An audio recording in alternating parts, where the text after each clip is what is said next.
2h16, Nicolas Dupont-Aignan, bonsoir. Bonsoir. Vous êtes député maire de Hyères, dans l'Essonne, président du mouvement Debout la République. J'aimerais vous entendre sur l'actualité la plus chaude. On vient de le voir dans le journal de 22h et dans le rappel des titres avec Amélie Carouer. La manifestation à Paris ce soir des pro-palestiniens et dans plusieurs villes de France.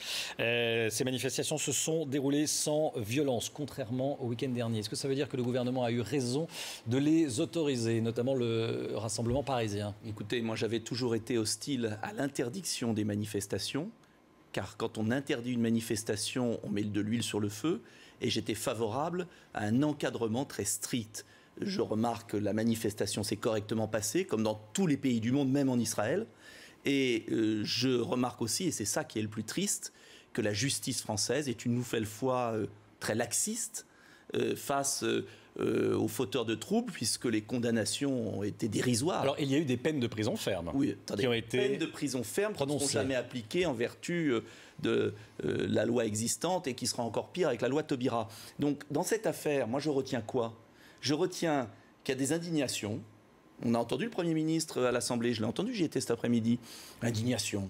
Mais, parallèlement, tous les actes du gouvernement, depuis qu'il est arrivé au pouvoir, ne tirent pas les leçons des désordres qu'il y a dans le pays. Et quand on voit que la loi Taubira a été votée par le même gouvernement, par le même Premier ministre, on se dit mais où on va demain? On va revenir. On va justement réécouter Manuel Valls qui a évoqué cet après-midi les manifestations de ces derniers jours et les violences antisémites. Écoutez. Que des groupes radicaux, extrémistes, dans ces manifestations ou sur les réseaux sociaux, abritent derrière la mise en cause d'Israël un antisionisme de façade, c'est-à-dire tout simplement leur antisémitisme et la haine des Juifs.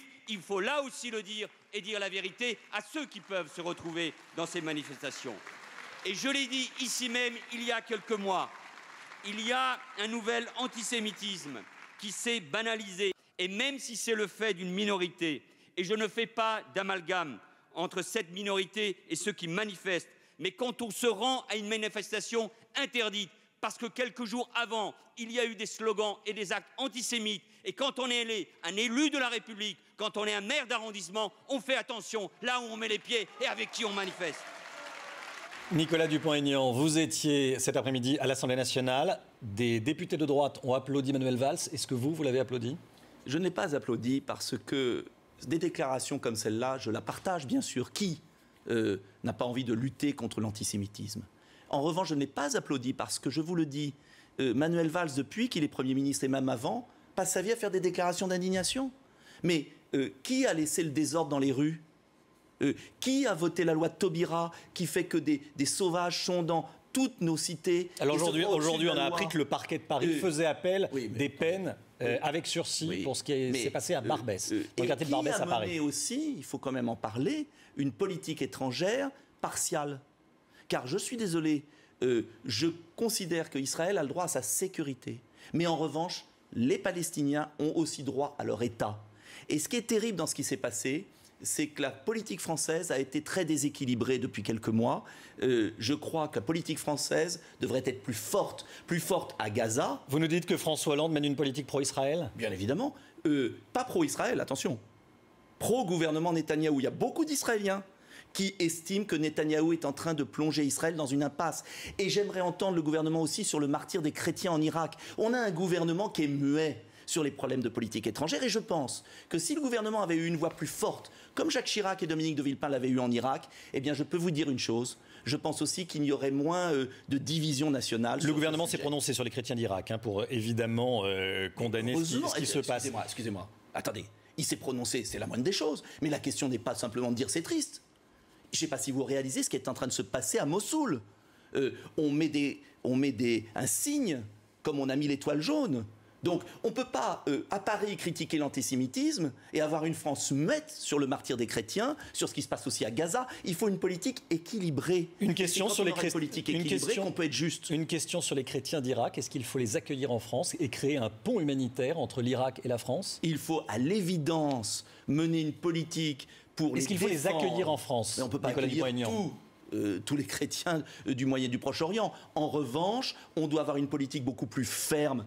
Et je regrette que le gouvernement français et soutenu en Syrie les islamistes. Une politique plus ferme envers qui, excusez-moi? Je vais être très clair. Pour la situation en Irak. De l'État islamique qui s'est créé, qui est un danger public. Et je regrette que lorsque j'avais dit il y a un an avec d'autres que la politique de François Hollande en Syrie était dangereuse, souvenez-vous, nous étions les alliés objectifs des djihadistes en soutenant l'opposition à Assad. Et on m'avait dit, oh là là, c'est pas bien, Assad est très méchant. Oui, Assad n'est pas bien, mais on a soutenu implicitement les djihadistes. Et maintenant, on a un État en Irak. Donc, il y a un moment où les indignations à l'Assemblée, c'est très bien, on les partage tous. Mais il y a un moment où il faut aussi une politique étrangère plus forte, plus vraie, plus juste. Et c'est ça qu'attendent les Français. Les Français veulent une politique, une France qui soit plus vis-à-vis du monde, qui porte un discours et pas qui soit couché comme aujourd'hui. L'actualité plus franco-française, la réforme territoriale. Vous voulez, vous, en finir avec les régions et vous voulez créer 70 départements d'1 million d'habitants. C'est quoi l'objectif? Écoutez, j'ai cru qu'on faisait cette réforme pour rationaliser les dépenses et qu'on supprimait un échelon. Or là, on ne supprime pas d'échelon.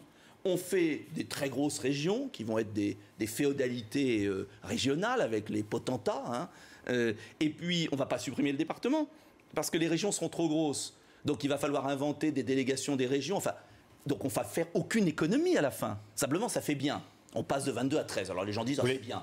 Moi, je veux supprimer un échelon. Vous voulez supprimer un échelon? L'échelon qu'il faut supprimer, c'est l'échelon du Conseil régional et qu'il faut s'appuyer sur 70 départements. Ce n'est pas un clin d'œil aux élus départementaux avant les sénatoriales? Oh non, c'est une volonté qu'on soit efficace et qu'on ait une démocratie de proximité. Car ce n'est pas en créant des potentats régionaux qu'on va renforcer le lien entre les Français et la politique. C'est en ancrant les élus locaux dans les territoires et en défendant notre magnifique territoire. Et là, je pense qu'on peut rationaliser l'action publique. Merci Nicolas. Et faire des économies. Merci Nicolas Dupont-Aignan, président de Debout la République, député et maire de Hyères.